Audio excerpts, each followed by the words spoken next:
할렐루야. 한 주간도 또 승리하신 우리 사랑하는 성도님들 주님의 이름으로 축복하고 환영합니다. 매일 성경하고 계십니까? 우리가 지금 한 달 넘게 잠언서 말씀을 지금 우리가 묵상하고 있습니다.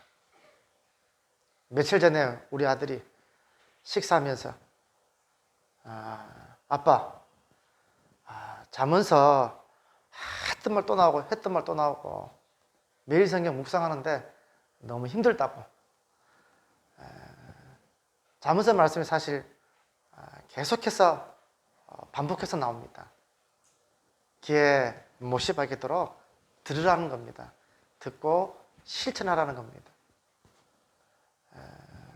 그래, 그렇지. 계속해서 했던 말 또 나오고 했던 말 또 나오고 하지. 아빠는 그것을 매일 설교한단다. 얼마나 힘들겠니? 저도 이 매일 성경 했던 말 또 하고 했던 말 또 하고 그 말씀을 매일매일 설교한다는 게 결코 쉬운 것은 아닙니다. 자, 좀 전에도 말씀드렸듯이 왜 계속해서 반복합니까?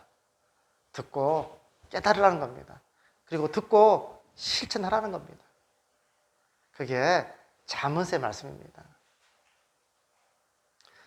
오늘 이 1절 말씀, 왕의 마음이 여호와의 손에 있음이 마치 봇물과 같아서 그가 여호와 하나님이 그가 임의로 인도하시느니라.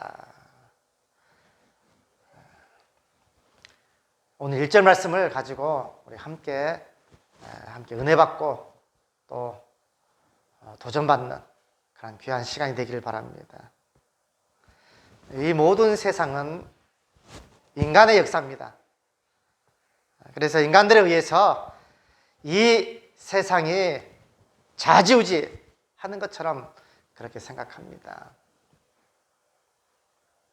그것도 인간을 통치하는 왕과 또 권세자들에 의해서 움직이는 것처럼 여겨집니다.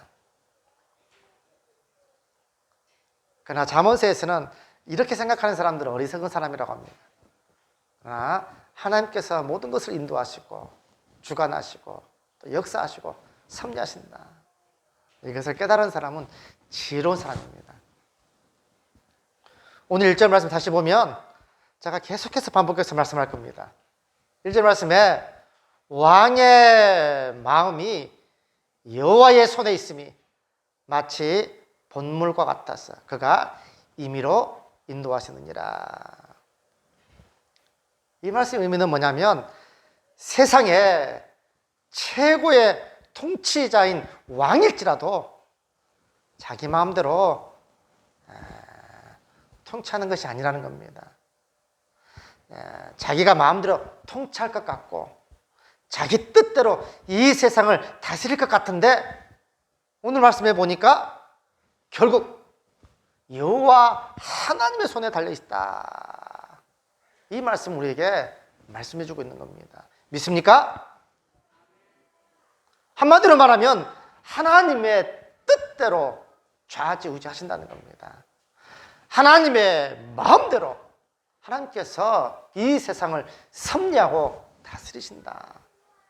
그러므로 이 세상의 모든 것이 다 하나님의 손에 달려있다 하는 그런 뜻입니다. 오늘 본문의 말씀이 우리에게 보여주고 싶은 것은 뭐냐면 이 모든 세상에 진정한 통치자가 바로 여호와 하나님이시다 하는 사실을 분명하게 보여줍니다. 그래서 하반절 말씀에 이는 마치 봇물과 같아서 그가 임의로 인도하시느니라.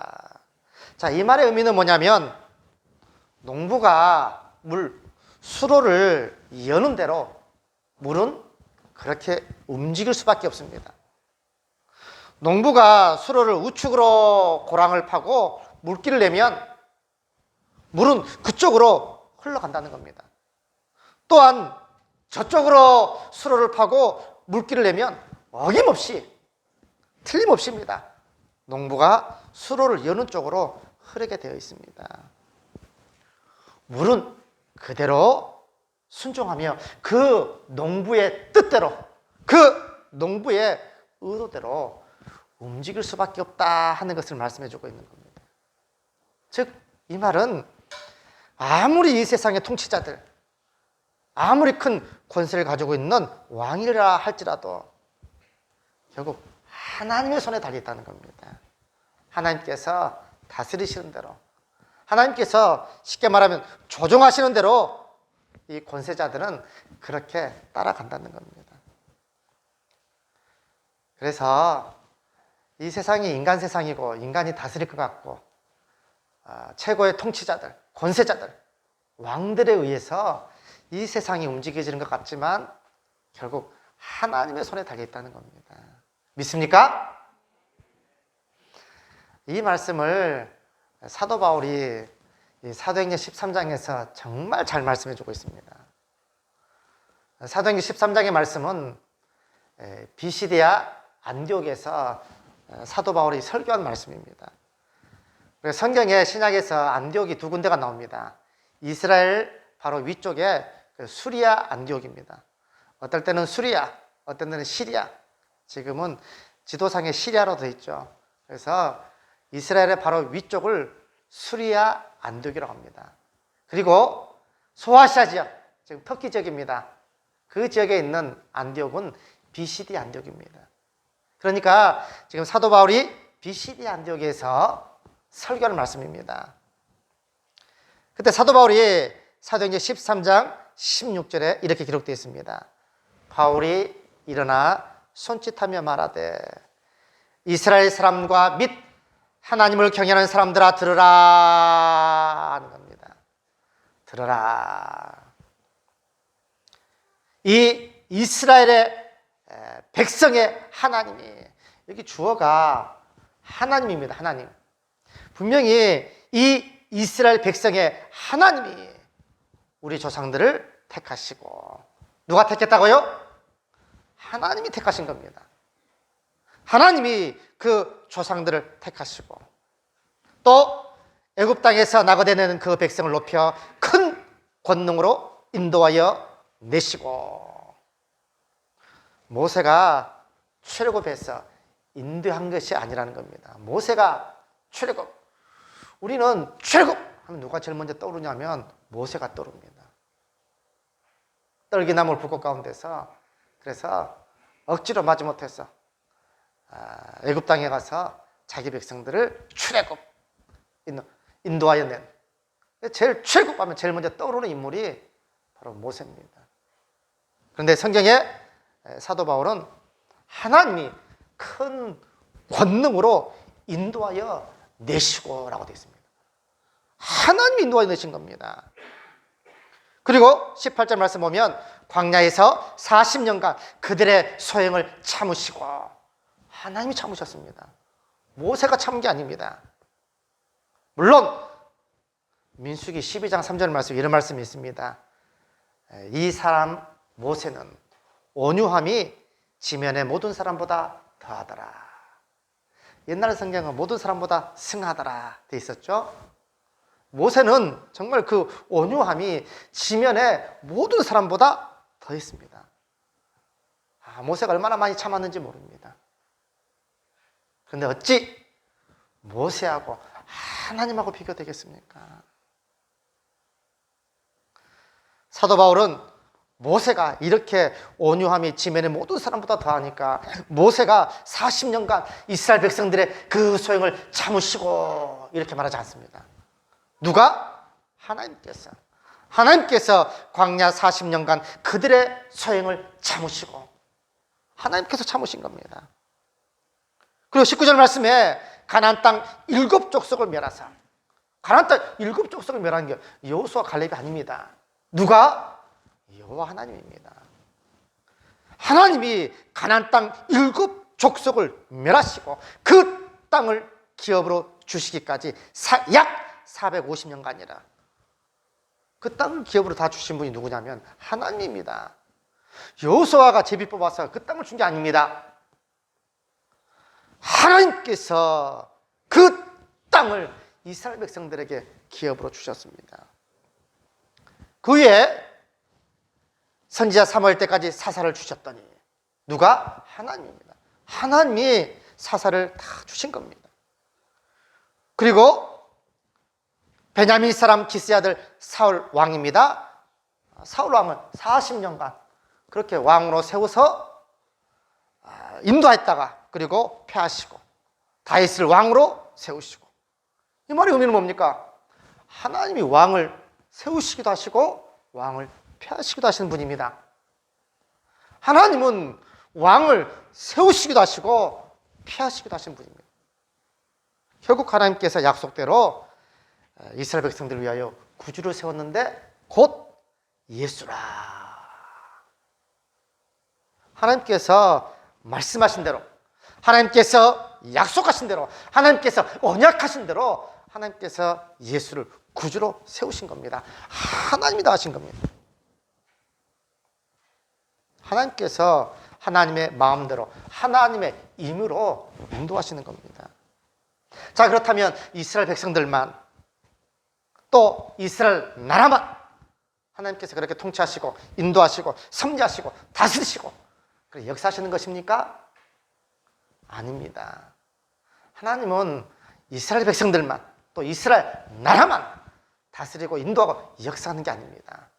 세상에는 모든 큰 대제국 열방들도 그렇게 인도하시는 겁니다. 그 말씀이 다니엘서에 너무나 잘 나타나 있습니다. 이 느부갓네살 왕은 그 당시에 정말 위대한 왕입니다. 그리고 능력 있는 유능한 왕입니다. 그리고 책략가들 또 역사가들도 느부갓네살 왕을 정말 지혜로운 왕으로 표현하고 있습니다. 이 느부갓네살 왕이 무려 유프라테스 강 그리고 그 나일강, 이집트의 나일강까지요 해서 그 유역의 땅을 무려 44년간을 통치하고 지배합니다. 무려 44년간입니다. 근데 느부갓네살 왕이 환상을 봅니다. 그게 다니엘서 4장에 잘 나와 있습니다. 그래서 느부갓네살 왕이 그렇습니다. 자기 침상에서 내가 받은 환상이 이러하니라 이렇게 되어 있습니다. 분명히 환상이라도 있습니다. 자기가 침상에서 받은 환상이 이러하니라. 내가 자세히 본즉 땅의 중앙에 한 큰 나무가 있던 걸 보았다. 높이가 얼마나 높던지 정말로 그 높이가 하늘에 닿았다. 그리고 그 잎사귀가 얼마나 아름다운지, 그리고 그 많은 열매들 때문에 만민이 그것을 먹는다.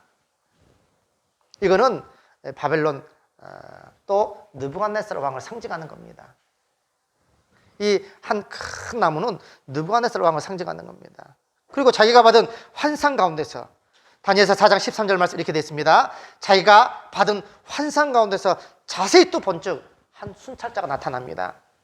한 거룩한 자가 하늘에서 내려왔는데 그 나무를 베고 그 가지를 자르고 그 잎사귀를 다 떨궈내고 그 열매를 다 헤쳐버리는 겁니다. 그리고 그 뿌리에 그루터기만 남겨놓습니다. 그리고 쇠와 놋줄로 동이고 그것을 들 풀 가운데 두어라. 그리고 그것이 이슬에 젖고 땅의 풀 가운데서 짐승과 더불어 제 몫을 얻으리라. 그 16절 말씀 이렇게 됐습니다. 그 마음이 변하여 사람의 마음 같지 않냐고 짐승의 마음을 받아서 7대를 지내리라. 7년을 지내리라. 예, 실제로 이 느부갓네살 왕이 이 수화광이라고 하는 정신병이 걸립니다. 갑자기. 이게 무슨 병이냐면 자신을 동물로 이렇게 인식하는 그런 정신병입니다. 그게 뭐냐면 본문에서 소라고 돼 있죠. 본문에서는요. 그가 소처럼 풀을 뜯고 자기가 소다라고 그렇게 인식되는 겁니다. 그런 정신병이 걸리는 겁니다. 그리고 핵심은 17절입니다. 이는 순찰자의 명령대로요 거룩한 자들의 말대로니 지극히 높으신 이가 사람의 나라를 다스리십니다. 누가요? 지극히 높으신 이가 사람의 나라를 다스리는 겁니다. 자기의 뜻대로 그것을 누구에게든지 주시며 자기의 뜻대로 주시는 겁니다. 또 지극히 천한 자를 그 위에 세우신 줄을, 천한 자라 할지라도요 그 왕에 세우시는 분이 하나님이십니다. 그렇게 세우시는 줄을 사람들이 알게 하려 함이라 하는 겁니다. 이 이야기를 들은 겁니다. 환상 가운데 들었습니다. 그래서 이게 무슨 뜻인가 다니엘을 불러서 이것을 해석을 해달라 하니까 다니엘이 이 환상을 해석해 줍니다. 왕이여, 이 나무는 곧 왕이십니다. 이 나무는 곧 왕이십니다. 왕이 자라서 견고해졌고 창대하서 하늘에 닿을 만큼 그 권세가 땅끝까지 미쳤습니다. 그런데 왕이 교만하니까 자기가 이 나라를 다 세우고 자기 나라를 보니까 교만이 싹 올라온 겁니다. 아, 내가 능력이 있어서, 내가 지혜로워서, 내가 유능해서 이런 바벨론 나라를 세웠구나. 그런 교만이 쫙 올라오니까 하나님께서 환상 가운데 네가 한 것이라고 하나님께서 환상을 보여줘서 그 순찰자로 그렇게 보여주는 겁니다.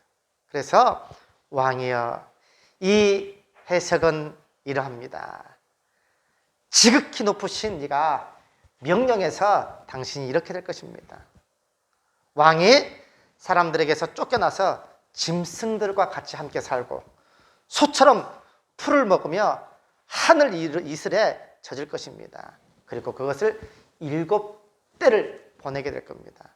그리고 중요합니다. 그때에 지극히 높으신 이가 사람의 나라를 다스리시며 자기의 뜻대로 그것을 누구에게든지 주시는 줄을 알게 하실 겁니다. 실제로 그랬습니다. 이 느부갓네살 왕이 정말 유능하고 똑똑하고 지혜로운 왕이었습니다. 그가 정신병에 걸려서 그렇게 소처럼 풀을 뜯고 그런 미치광이가 되는데도 그를 왕에서 내리지 않습니다. 워낙 이 느부갓네살 왕이 그만큼 똑똑하고 유능하고 그만큼 지혜로운 왕이었습니다. 그러니까 그 신하들이 그를 갖다가 이렇게 하지 못했습니다. 그래서 한 곳을 정해가지고 다른 별궁에서 지내도록 한 겁니다. 7년 동안 겁니다. 7년 동안. 딱 하나님께서 순찰자로 말씀하신 그 환상대로 7년 동안을 7년이 딱 지나고 나서야 그때서야 하늘을 보는 겁니다. 아, 내가 교만했구나. 그때서야 자기 제정신이 돌아옵니다. 정말 역사적으로 그렇습니다. 그러니까 머리를 다 헤쳐 풀고 막 짐승처럼 울부짖고 손톱 발톱이 다 길어가지고요. 그렇게 7년을 산 겁니다. 그러고 난 다음에 하늘을 본 겁니다. 그래서 이 다니엘서 4장의 핵심은 뭐냐면 그때 지극히 높으신 이가 이 모든 세상의 이 나라를 다스리시며 자기의 뜻대로 그것을 누구에게든지 주시며 또 아무리 지극히 천한 자라 할지라도 하나님께서 그를 세워서 왕으로 세우시는 줄을 사람들로 알게 할 겁니다 하는 겁니다. 하나님께서 하나님의 임의대로 인도하시는 겁니다. 그리고 이 다니엘서 2장도 이것을 아주 잘 나타내고 있습니다. 세상의 최고의 통치자 왕과 그 나라를 다스리시는 분이 누구냐면 하나님이십니다. 하나님께서 자기 뜻대로 자기의 임의대로 그 나라를 다스리시고 그것을 임의대로 주기도 하시고 세우시기도 하시고 폐하시기도 하시는 분이 하나님이십니다. 다니엘서 2장에 보니까 느부갓네살 왕이 큰 그러한 신상의 꿈을 꿉니다. 우리가 너무나 잘 압니다. 머리는 순금이고 가슴과 두 팔은 은이고 배와 넙득다리는 노십니다. 그리고 넷째 나라 철과 진흙이 섞여 있습니다. 이것을 나중에 다 설명합니다. 이게 다니엘서 전반부만 후반부에 이게 여러 번 나옵니다. 다니엘서 사실 핵심은 이 부분입니다. 이러한 바벨론 나라, 머리 순구면의 바벨론 나라입니다. 가슴과 두 팔과 은은 이 메데 바사 페르시아 나라입니다. 그 다음에 나타날 나라가 헬라 나라입니다. 그 다음에 나타날 나라가 로마 나라입니다. 왜 이렇게 보여주신 겁니까? 나중에 뜨인 돌이 그것을 쳐서 다 무너뜨리고 그 뜨인 돌이 태산을 이룹니다. 뜨인 돌이 바로 예수님께서 오셔서 하나님의 나라를 세우실 것을 말씀하는 겁니다. 그래서 이것을 집중적으로 다니엘서에 예언되어 있습니다. 이 말씀이. 다니엘서는 사실은 다니엘의 이야기고 다니엘과 세 친구들의 그런 능력 있는 이야기, 이게 아닙니다. 이제 앞으로 메시아 구세주가 오시게 될 것인데 그때 이런 나라, 이런 나라, 이런 나라, 이런 나라가 등장하고 그 이후에 만민의 왕으로 예수님이 오셔서 이 세상을 다스리고 통치하시는 그런 하나님의 나라를 세울 것이다. 이게 예언되어 있는 겁니다. 그래서 그 첫 번째 나라 그 세웠던 느부갓네살 왕부터 시작되는 겁니다. 그 첫째 나라가 바벨론 나라입니다. 이것을 다 설명합니다. 해석해 줍니다. 두 번째 나라가 바로 페르시아 나라입니다. 메데와 바사. 원래 두 나라가 바벨론 나라를 무너뜨리는데 이 바사 나라가 통일시킵니다. 그래서 바사 나라가 그 이름을 페르시아 이걸로 개명합니다. 그리고 이 나라를 무너뜨린 나라가 뭐냐면 헬라 나라입니다. 알렉산더 대왕. 그래서 헬라 대제국을 건설합니다. 또 기록이 다 있습니다.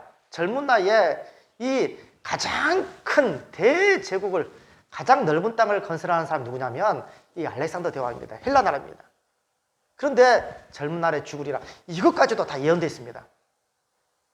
정말 이 알렉산더 대왕이 정말 젊은 나이에 그냥 급사고 맙니다. 그리고 로마 나라에 누가 나타나는 겁니까? 만민의 구세주인 메시아이신 예수님께서 이 땅에 오시는 겁니다. 그것을 말씀해 주기 위해서 집중적으로 그것이 예언되어 있습니다. 이와 같이 아주 큰 대제국일지라도 결국 하나님의 손이 임의로 인도하시는 겁니다. 믿습니까? 하나님의 뜻대로 모든 것을 다스리시고 통치하시고 섭리하시고 역사하시는 겁니다. 사랑하는 성도 여러분, 겉보기에는 세상의 통치자들이, 세상의 권세자들이 이 세상 나라를 다스리는 것 같습니다. 그러나 그렇지 않습니다. 다 하나님의 손에 달려 있습니다. 하나님께서 마치 봇물과 같아서 그 수로를 여는 대로 물기를 내면 그대로 이 세상 나라는 따라갈 수밖에 없습니다. 결국엔 그렇습니다.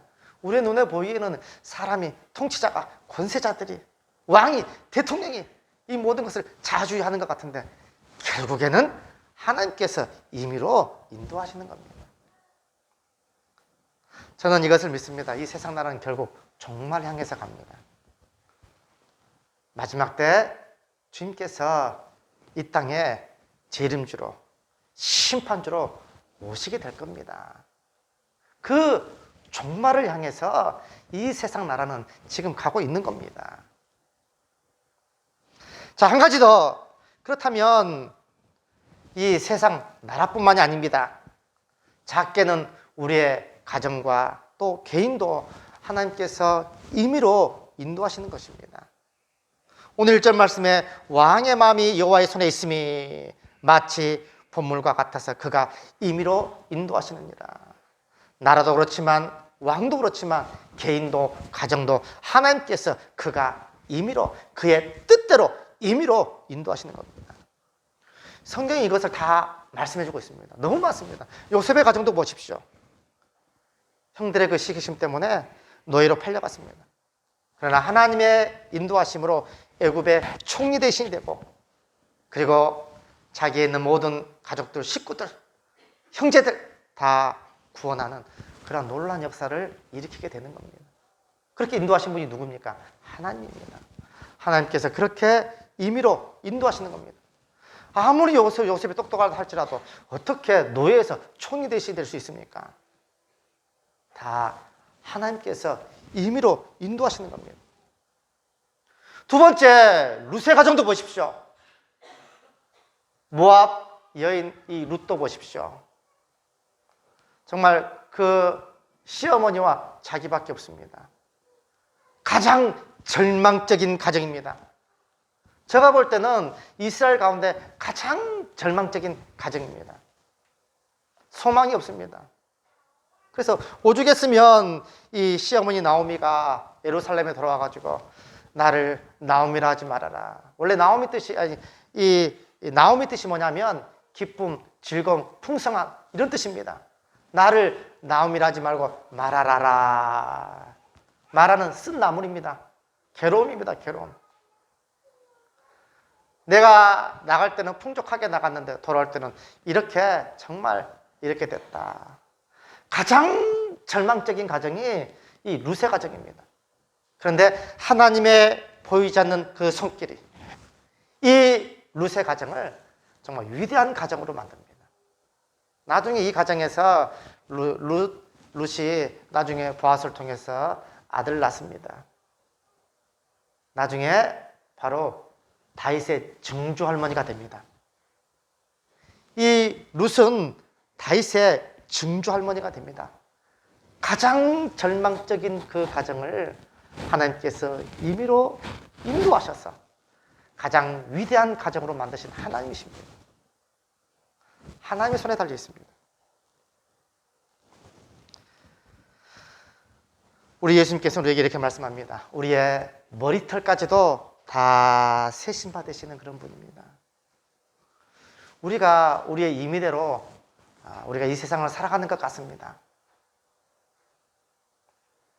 그러나 우리들도 하나님의 손에 달려있다는 것을 믿으십시오. 우리가 할 수 있는 것은 하나님께 기도하는 겁니다. 하나님 도와주십시오. 기도하는 겁니다. 우리의 가정과 또 우리의 자녀들까지도 하나님의 뜻대로 하나님께서 임의대로 인도하시는 겁니다.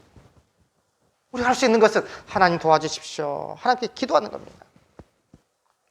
우리가 하려고 할 때는 어떻습니까? 아무리 발버둥 쳐도 그냥 제자리입니다. 제자리걸음이에요. 제자리거든. 그러나 하나님께서 인도하실 때는 놀라운 역사가 일어날 것입니다. 이것을 알고 이것을 깨닫고 하나님께 믿고 기도하고 나가는 겁니다. 이것이 잠언서에서는 지혜라는 겁니다. 이것을 알고 이것을 믿고 하나님께서 임의로 역사하시는 것이구나. 그것을 깨닫고 순종하며 나가는 것이 잠언서에서는 지혜라고 우리에게 가르쳐주고 있는 겁니다. 결론을 맺겠습니다. 사랑하는 성도 여러분, 이 세상에 있는 모든 나라들도 왕에 의해서, 대통령에 의해서, 또 위정자들에 의해서 다스려지는 것 같지만 그러나 결국은 하나님 손에 달려 있습니다. 하나님께서 임의로 인도하시는 겁니다. 우리의 가정도, 우리의 자녀들도 마찬가지입니다. 하나님께서 임의로 우리의 가정도, 우리의 자녀들도, 또 우리들도 그렇게 인도하신다는 그러한 사실을 믿으시고요. 하나님께 믿고 의지하며 기도하는 저와 우리 모든 성도들 되시기를 주님의 이름으로 축원드립니다.